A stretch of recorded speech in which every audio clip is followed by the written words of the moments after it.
welcome again. This is the panel on activating advocacy for kids, teens, and youth. This session was really designed for patient organizations, but it's really, all of the topics we'll go over today are really for anyone who works and supports the next generation of rare disease advocates. So thank you again for being here. How many patient organizations do we have in the room? Excellent. Lovely. Thanks, Jenna. I'm glad to see so many. Awesome. And how many people are raising teens, kids, young adults? Great. Yeah, well, you're in the right plus. session. All right, fantastic. We've got a wonderful panel today that I just wanted to introduce you to. First, we have Jenna Heilman. Said your last name right? That's correct? right. Good job. She is with HDYO, or Huntington's Disease Youth Organization. Thank you, Jenna. And next we have Sati McCann. She is our young adult panelist who at the age of 9 has participated in many meetings with members of Congress. She's also the only age we'll announce on this panel. And of course, Lisa Facciolla with Facciolla. I knew my one goal was to not mess up your last name. I'm so sorry. Lisa is with the U.S. Hereditary Angioedema Association. Angioedema, yes. Oh. Good. We're so close. You get the prize for the hardest to say. Thank you again, everyone, for being here. Okay, let's see if this works. Awesome. Part of the premise of this panel and how we decided on what we wanted to talk today is we're actually some members of the Young Adult Rare Coalition, which is a coalition, a group of patient orgs and groups that are all focused on supporting young adults in the rare and chronic spaces. We meet quarterly, and we just discuss upcoming events, best practices, how to support one another, all in the name of how we support the next generation of rare disease advocates. If you all are interested in joining the coalition, just come and approach any one of us after the session. So how we really structured this panel and the slides is it's just going to be a free discussion, and we're just going to talk about some of the topics that come up when you're trying to really bring support to your younger generation. So that might be in advocacy efforts as Hill Days, but it also might apply in all sorts of different avenues. As we know, advocacy takes many different forms. So I'm just going to start with the topic of impact. Mm-hmm. As organizers and people who support these efforts, what do you see in your experience? What kind of feedback do you get from individual advocates after something like a Hill Day or some other policy or advocacy initiative? Yeah, I'll jump in. I think young people want to be active players in advocating for themselves and their communities. They just need to be given the opportunity to do it. I see a lot of young people come into our organization learning to cope with their diagnosis, socially, emotionally, the effect on their academics, the whole scope, right? And what I see through their involvement in advocacy, awareness, and just meeting other young people who have the condition is this evolution that takes place. They really start to build connections. They start to feel empowered. Through meeting with their representatives, realizing that these people, these elected officials, care about them. They care what they have to say, they listen to them, and I think that that's a really empowering process. A lot of young people go into, whether it be a Hill Day or an awareness event or whatever advocacy initiative they're participating in, kind of unsure about how they're going to be received. And I get a lot of, I don't really know what to expect. What's it gonna be like? And what we really encourage them to do is just focus on your story. And what we see is this true evolution that takes place in the young people in feeling more comfortable in their diagnosis, feeling more comfortable speaking about their diagnosis, feeling more comfortable speaking to people of authority about their diagnosis and their needs. And like I said, it's just this beautiful evolution that takes place with young people as they begin to realize and come into their own agency. I think too, it can be a really overwhelming experience too, which is also a good thing. I think sometimes we think of overwhelming as a way of having a negative a reaction, but to be in a room filled with other people who just get it. There are so many rare diseases where, whether it's stigma, ultra rare, whatever it looks like, they don't ever have the opportunity to just be themselves and not have to be the disease. And this is an environment where they can just be together, advocate together, and as Lisa said, you find this evolution of the little a of advocacy. We think of big A being the policy, the sharing your story outwardly, but then one of the more important things is that little a, how can I advocate for myself? So as they're either caring for a loved one with a rare disease or they themselves are impacted directly, they have that confidence to be able to say, like, this is what I need. And so it really starts off with this first step into it. And young people really have such a great opportunity to shape the way they have an outlook on this disease. And they can do that through these different advocacy programs. Thank you. We also wanted to spend a little time talking about how you might promote or connect through social media with the younger generation. And I mean, I know I'm not going to be the one who's responsible for the TikTok account or what Discord is. I don't even know what that is. So I don't, in everyone's experience, how do you stay relevant and trendy when you're promoting an event or just trying to get younger people involved? I think it's important that as you start to understand your community, especially young people, because I am not technically a young person anymore by a few years. I like to think that I'm hip, but let's get honest. It's important to have a group of young people that you can pull. So at HDYO, we have our ambassador group, and they help us really stay relevant, and we can run ideas past them. And a lot of that has to do with social media. And the great thing about social media is you get to experiment a little bit to see what is happening.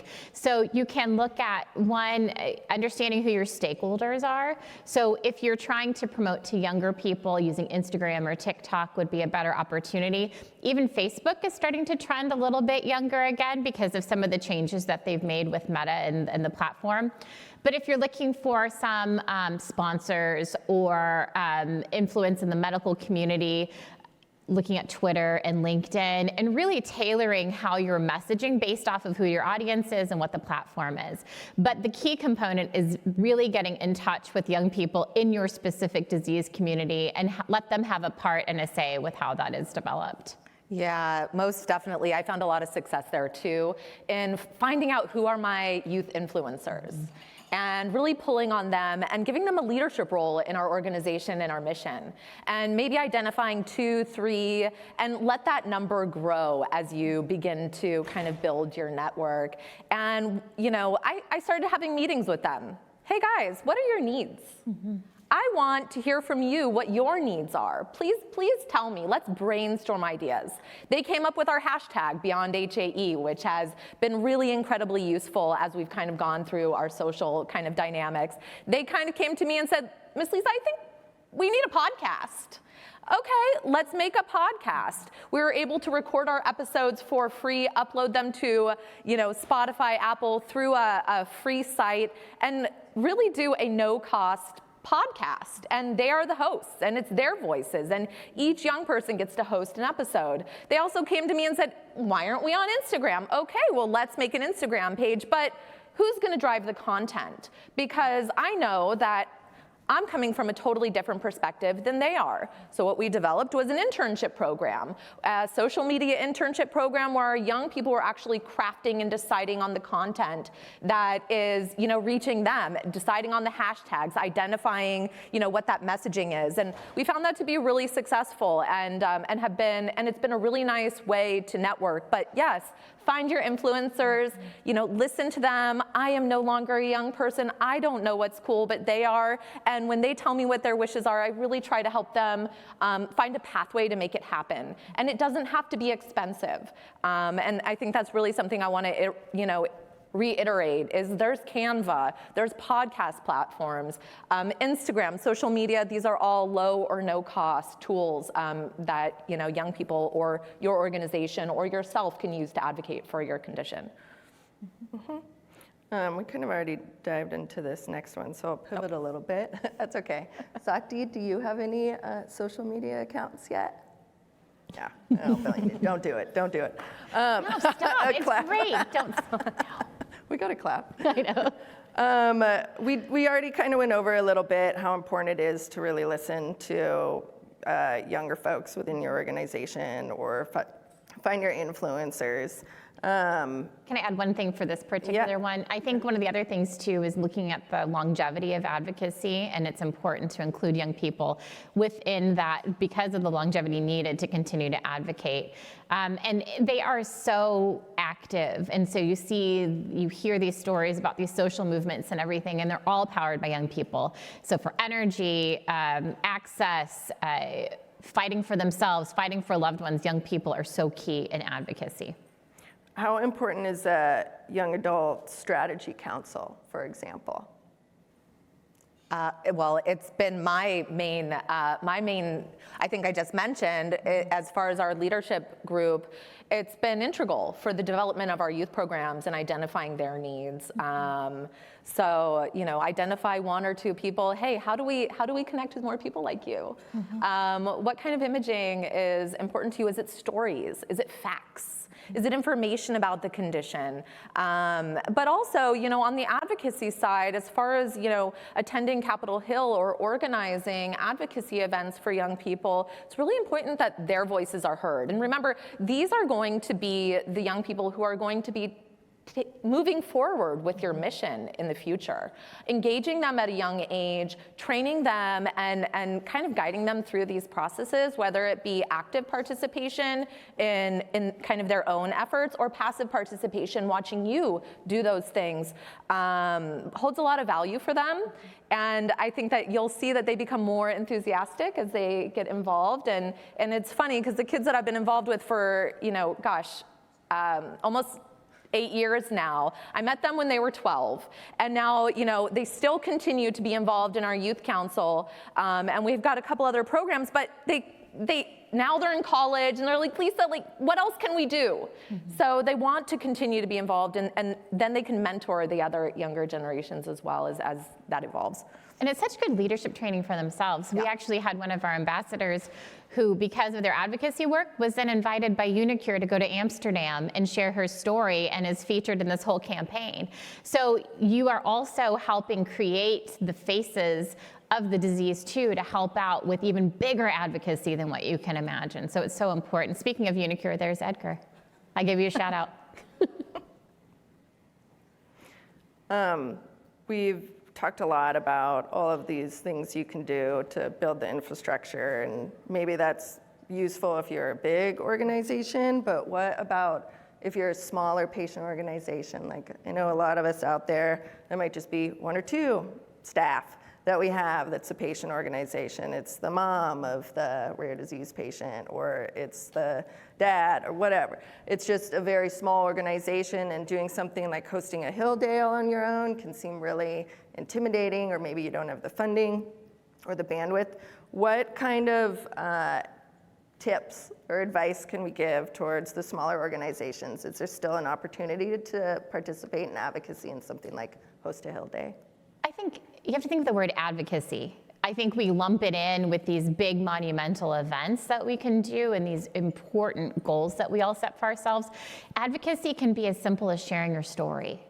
Contact the local news media about your story to see if there's a way that they can have you on to share that. Look at local legislature. How can you lobby for your state? How can you tell your story on social media? There are so many ways to do things at low to no cost in order to do that advocacy. But then there's also partnerships. There's Rare Disease Week. There's things that you can partner on with other organizations for the common goals. So when you're talking about access issues or whether the different initiatives, for example, at EveryLife Foundation that they push, that's still advocacy. It doesn't have to be about your specific disease.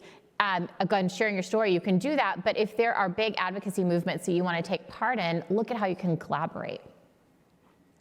On point. Really, I think that there's a lot of great organizations. As far as, emerging organizations who are still kind of coming from the ground up, find those organizations that are doing great things, and EveryLife is a shining star example of that. Join them for their Hill Days, find out what they're advocating for, participate, get a taste of it. Bring your kids along, if they're able to and interested. And it's a really, there are great organizations who are doing great things. You don't need to reinvent the wheel. Piggyback on and learn from those who are doing it already. You're here. So let's say you're an organization, you put all this effort in to organizing something like a Hill Day. You put all this effort into educating your younger folks how to advocate for a bill, and everybody gets really enthusiastic about it and really optimistic about it, and then they go in, they do the work, they make the legislative asks, and then nothing happens to the bill. I know we get this question a lot at the EveryLife Foundation of advocates who are just frustrated as they keep going back and there's no progress. And we know that it takes quite a bit of work to get a bill across the finish line, but what can we tell our younger advocates to keep them involved? Do you want to jump in? Yeah. Let's make sure her microphone is on. Oh, they're going to turn on from the. Oh, thank you. So I went to Congress 5 times, and some of the times when I went, I was following up with them. I spoke to Senator Padilla twice, Senator Feinstein once, and Congressman Vargas twice. I researched them all. I thanked or asked them also for being in the Rare Disease Caucus. And I asked them to co-sponsor the Accelerating Kids Access to Care Act. And it got reintroduced this July. Woo! But I think it's also, when you get the response from your elected officials like that, it's amazing, right? But it doesn't always get passed, right? When we ask for it, and it's important to remember that advocacy and legislative advocacy, especially, it's a marathon, not a sprint.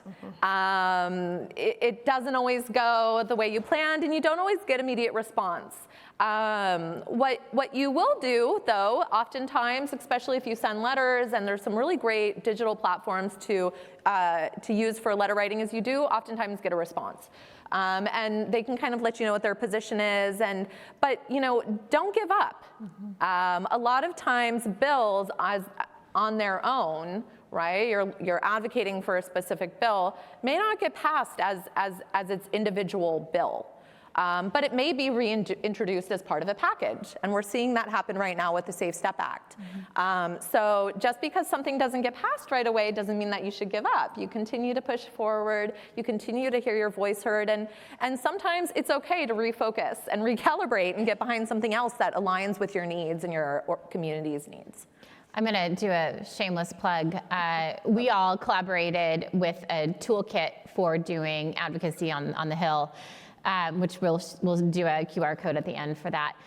One of the points of that is to have realistic expectations and to help the community set those expectations. Sometimes advocacy can be about community building. It can be about sharing awareness and things like that with legislative partners.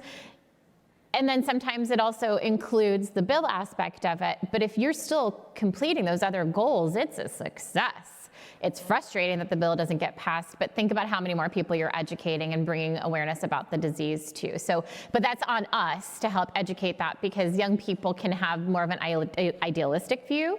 I wish I had a dime for every time someone said, oh, you know what, we should recreate the ALS bucket challenge. And I'm like, yeah, we should.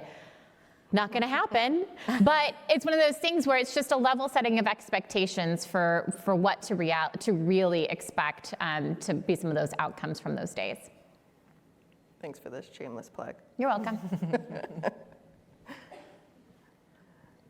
We also get this question quite a bit. How many of you patient orgs out there are really wondering how to keep your young people engaged and keep them coming back? Yeah.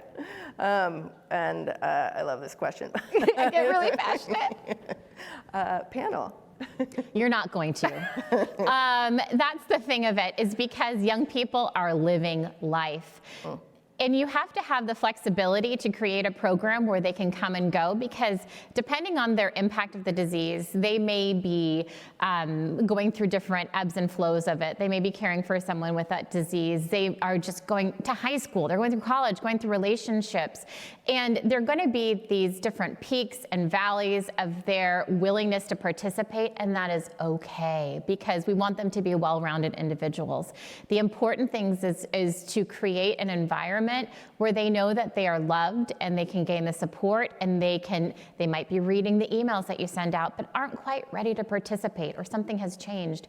And they're going to be a little bit flaky, but they're going to probably come back. And if not, they've still gained a lot from participating, but they're not paid staff. And I think that it's really easy for us to find a lot of dependence on them, but they are volunteers and they're just living their best life. And so how can we as a community support them while still continuing these advocacy programs? I think once you find that sweet spot, then you'll have long-term advocates, but maybe come and go as they need. Yeah, it's the same thing, you know.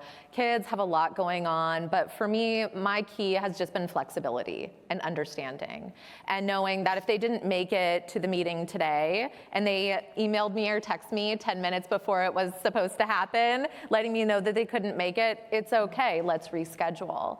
And I just want to really be understanding, because I know they want to be there, right? And I know, they express interest, they want to be part of this, but they also, like Jenna said, they've got a lot going on, and it's a big time, and they're not always reliable, but that doesn't mean that their commitment to the mission has waned. And so I think it's just really important. And also it's important to know that, say you have a podcast or an Instagram page and you're not getting a lot of likes, and that's okay. What's happening is that your young people are probably seeing those posts. Mm-hmm. They're seeing it, and then they're continuing to scroll. I've heard from young people in our community oftentimes, oh yeah, I saw that. And I was thinking, gosh, that post didn't get much engagement. Oh, wow. But it's just a reminder that they're seeing what you're putting out there if you're putting stuff out. And so just continue to push forward. Just continue to push forward, continue to come to them, and if they're not available, be understanding. And that's why it's important to have more than one young person. If you can, identify more than one person. Some communities are very small, and that may look different for you, but flexibility and understanding. Yep, flexibility for sure. I'll chime in on this one too. Definitely, I think it's just about leaving the door open. Yeah. We provide a service as organizational leaders, and it's just about having the support there. Okay. And then young people can come and go as they please. If they're out of spoons, they're out of spoons. And maybe the next day they will join on, be more present for whatever advocacy we're working on. But true support is just being there, right? So, well, we are just blazing through these. So next up, we wanted to show you a young adult in action. So Sati, I know we've got a video here, but did you want to say anything about it before we push play? Yeah. So in my research, I found that rare disease patients are children like me, 75% actually, and 30% get to see their 5th birthday. I want to use my rare voice and abilities to pass laws that will get us faster medical care. Thank you, Sati. Okay, are you ready for the video? All right, let's see if it works.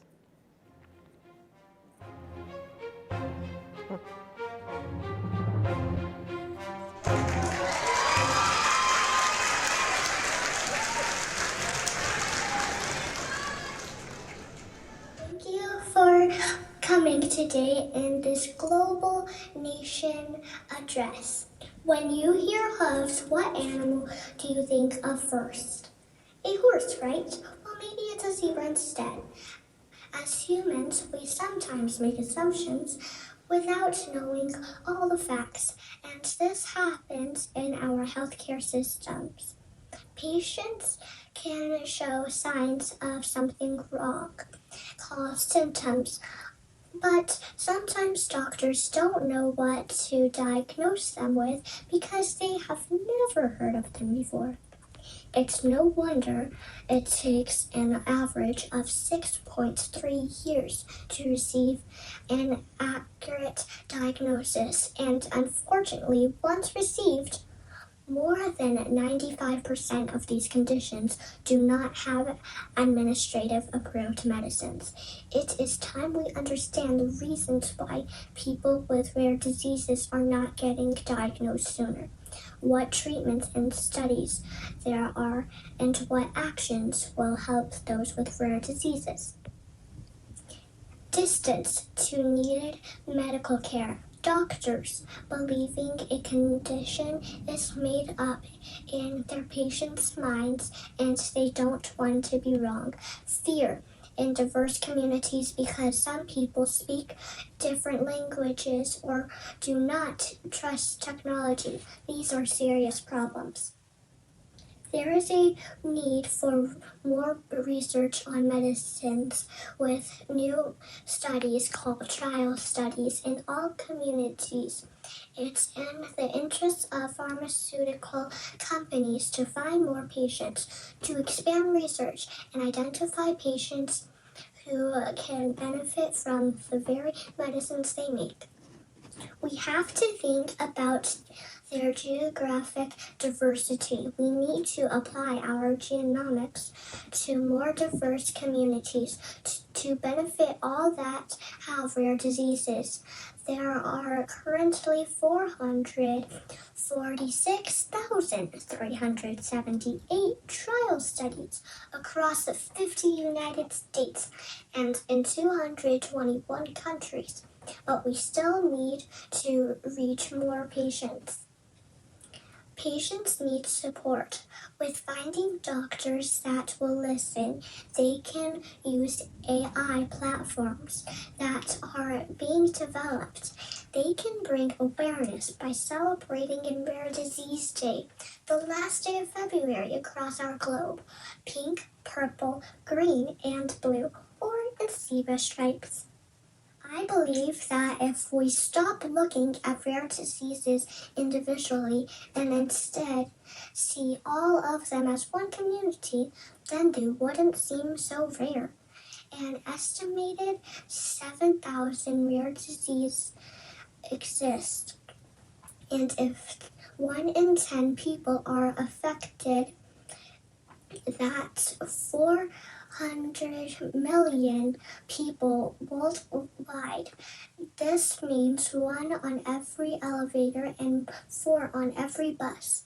It's time we think beyond horses and start looking for zebras.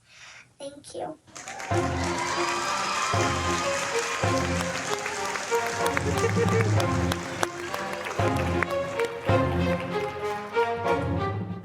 That's why we saved this for last, because we knew that once this was shown, no one would care about what we had to say. Yeah. Well done. And I think that video was created for Global Genes. The research was Global Genes, but it was for her school's 2-month portfolio on whatever topic she wanted. Sorry, we've got the mom. I just Sorry, we need you on the mic so that the people watching us from home are able to hear your question. she was asked by her third grade homeschool teacher to pick a nonpartisan global topic.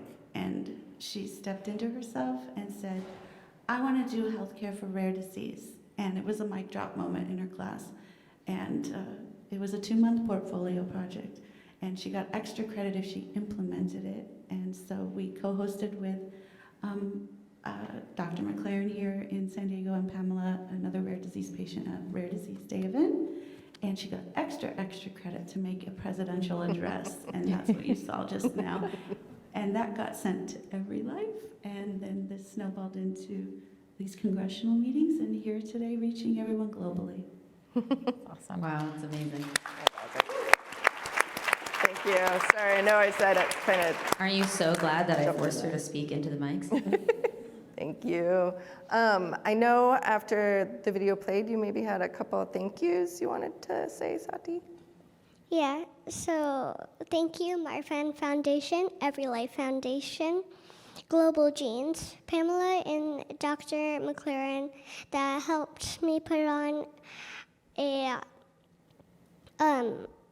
Rare Disease Day event, and Dr. Raji at MedEd Cloud and Global Health Impact Network, Dr. Maurice at High Alert Institute, and last but not least, my doctors at Rady Children's, friends, and family.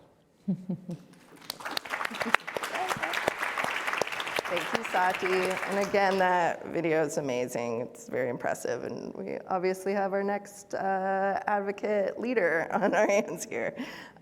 So after talking about this a little bit, is anyone out there interested in hosting a Hill Day for the young adult advocates?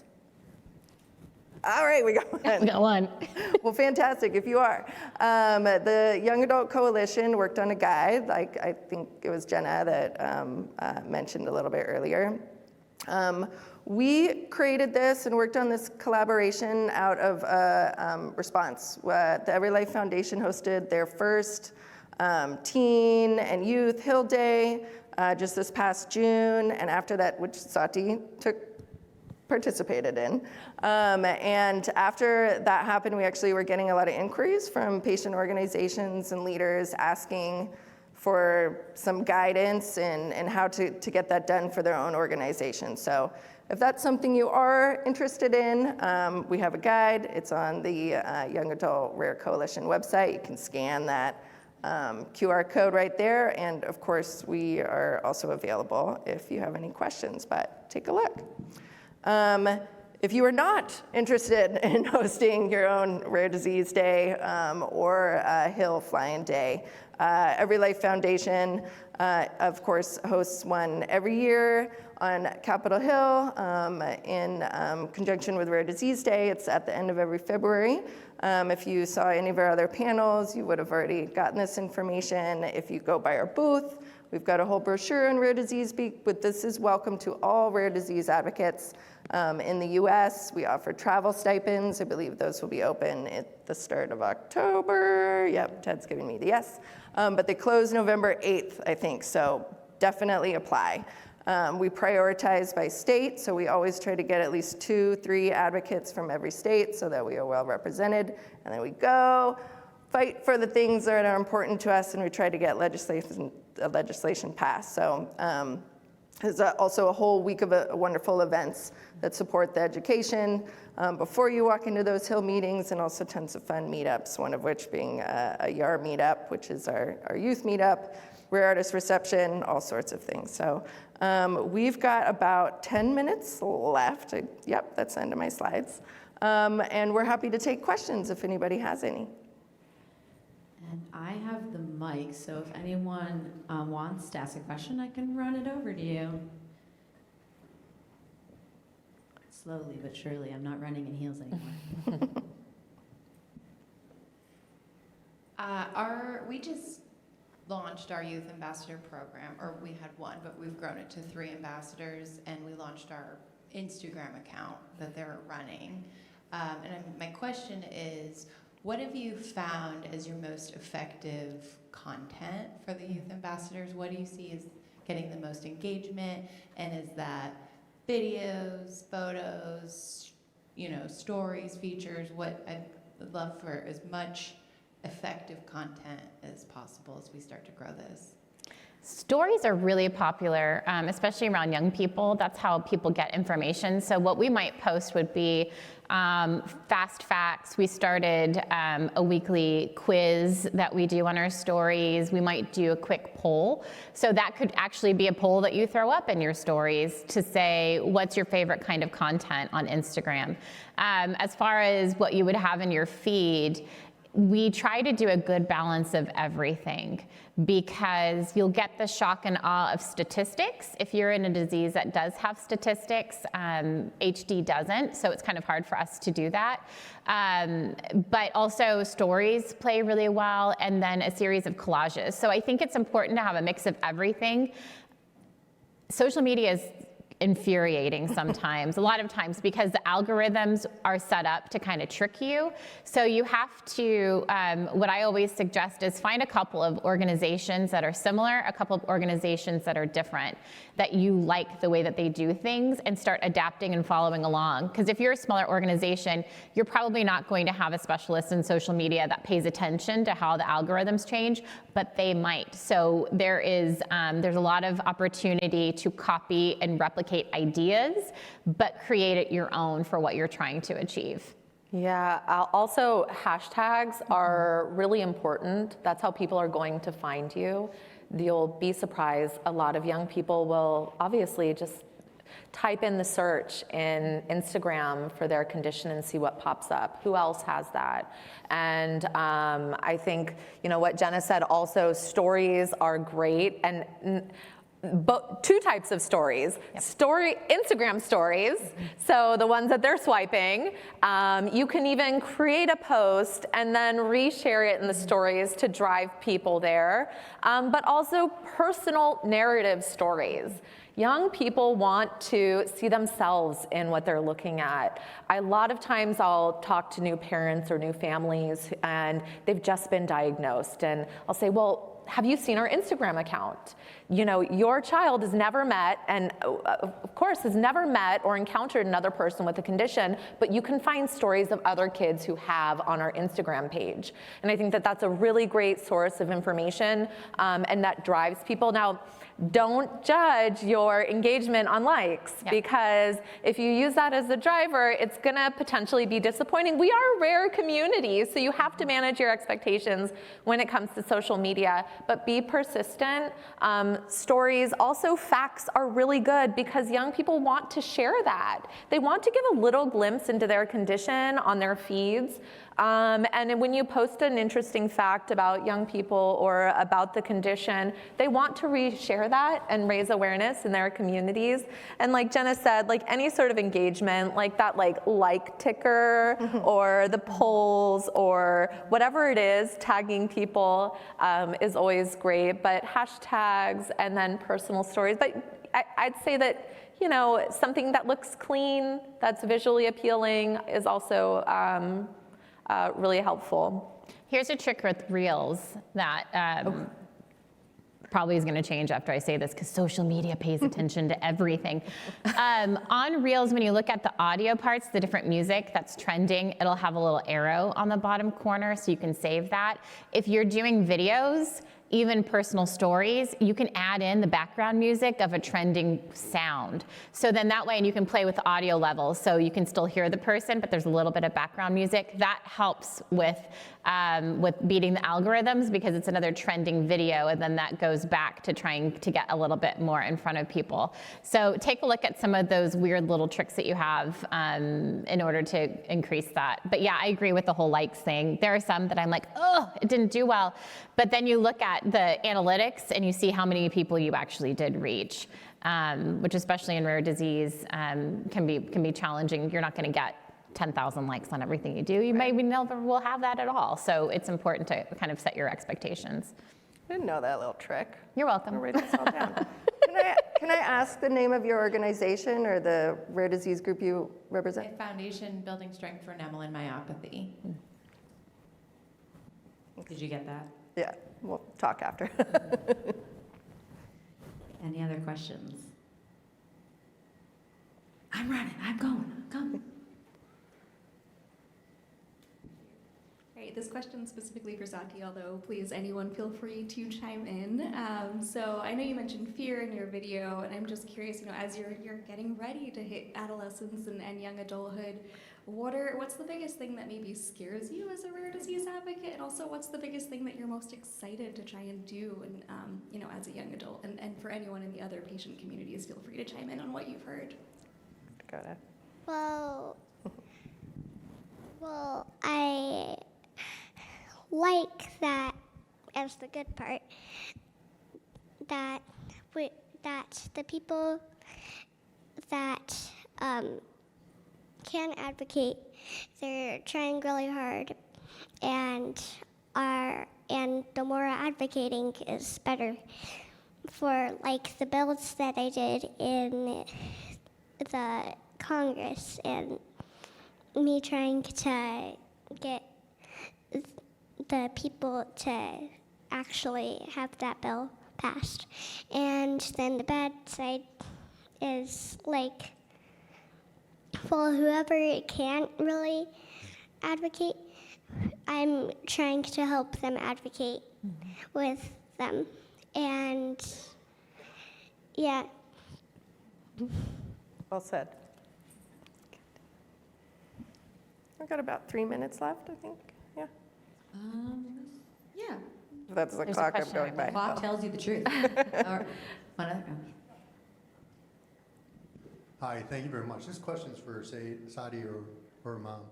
Is that available online somewhere? Is it on Video? YouTube, Video? Sati? The video that we played? No. I actually posted it on YouTube for that video, so if you want it out there, I can send you that link. It's up to. Mom is here, Yep. permission. Okay, yeah. I was going to ask the audience, if she puts it on YouTube, can we make it go viral? Woo! Love it. Mom, did you want to answer? What do you think, Sid? I can talk to him afterwards. Yep. I guess right now it's going to be viral because it's part of this conference. Yeah, I just thought of that too. By osmosis. If you make Global Genes go viral, we will all thank you for that. Does anyone have any other questions? We have time for maybe one more. I'll just throw something in on another note that I was thinking about is, especially you have to also manage, when you're organizing young people, you have to manage your expectations of what they're capable of, right? And I think providing a lot of structure to what you're looking for helps them do their job better as well. So a lot of times we'll be working on something and I'll reach out to our leaders and I'll say, hey guys, and we have a group chat. Hey guys, I'm looking for 2 sentences about what advocacy means to you. Can you send that to me along with a new photo? And so helping them understand how they can help you instead of, and I've worked with my other colleagues who are kind of working with young people on an international scale, and she's put a lot of the responsibility in their hands, and okay, you guys do this, and then whenever it comes, and sometimes it's a little bit more difficult to see the results that you're looking for within a timeline that is timely when you do that. And so provide deadlines, provide outlines of what you're looking for, and let them know what they can do to help you, because they want to do it, and sometimes they're just not sure what your needs are or what you're looking for. So I found that to be really helpful as well. I agree 100%. I would never go into a meeting with a bunch of young people and just say, so what do you think we should do this year? Right. Because the conversation could be pie in the sky ideas. It may be really specific to their own journey. And we are international, so we have to take into account all of the many different perspectives. So it's more about, this is what we're trying to achieve. Does this look good? Does this not look good? Yes. What would you add to it? So it's very tangible because you're the drivers and you are responsible for what actually gets done. But they can have their influence and input, and then they feel like they've done something because they have. They've either reassured what you think or they've added to what your thoughts were even planned on, and it makes it even better. Yeah. So I've got 2 closing things, and I know we're at time. One, because we didn't talk about this all, don't forget to have fun. Yes. Don't forget to have fun. Two, I just want to thank the wonderful panelists here today. Jenna and Lisa, it is an honor to walk beside you and do the collaboration of the Hill Guide. Was an absolute pleasure. Sati, we are blessed to have you on the stage Yes, for this. we Is are. Sati's first public speaking. Professional. Yeah, so absolutely. And it is also an honor to walk beside you in our advocacy efforts. You are fierce, and we cannot wait to see what you do next. Absolutely. Okay, thank you. And thank you to EveryLife Yes, and yeah, Lindsey thanks for for including us in this. I Yeah. couldn't be more grateful to be part of this, so thank you. Same. Yeah, I mean, that's like a mic drop moment. I feel like we need to give like a standing ovation to this panel.